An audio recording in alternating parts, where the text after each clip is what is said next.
নবী করিম সাল্লাল্লাহু আলাইহি সাল্লামের পরিষ্কার হাদিস রয়েছে, যদি কেউ সকালে 3 কুল 3 বার করে পাঠ করে, সূরা ইখলাস 3 বার, সূরা ফালাক 3 বার, সূরা নাস 3 বার যদি কেউ পাঠ করে, সন্ধ্যার আগ পর্যন্ত সারা দিনের জন্য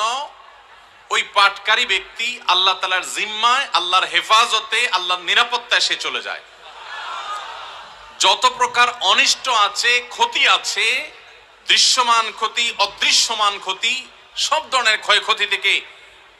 এবং আকস্মিক বিপদ থেকে, মুসিবত থেকে আল্লাহ রাব্বুল আলামিন ওই ব্যক্তিকে হেফাজত করেন, যে ব্যক্তি ইয়াকিনের সাথে, ঈমানের সাথে, দৃঢ়তার সাথে আল্লাহ তাআলার কাছে প্রার্থনা করে এই সূরাটা সকালে 3 বার পাঠ করে। একইভাবে যে ব্যক্তি সন্ধ্যায় পাঠ করে, মাগরিবের আগে বা পরে, আসরের পর থেকে নিয়ে মাগরিবের আগে কিংবা এশার আগ পর্যন্ত পুরো সময়ের ভিতরে যদি কেউ এই 3 কুল 3 বার পাঠ করে, তো সারা রাত জুড়ে ওই ব্যক্তি, এই পাঠকারী ব্যক্তি আল্লাহ রাব্বুল আলামিনের নিরাপত্তায় প্রবেশ করে যায়।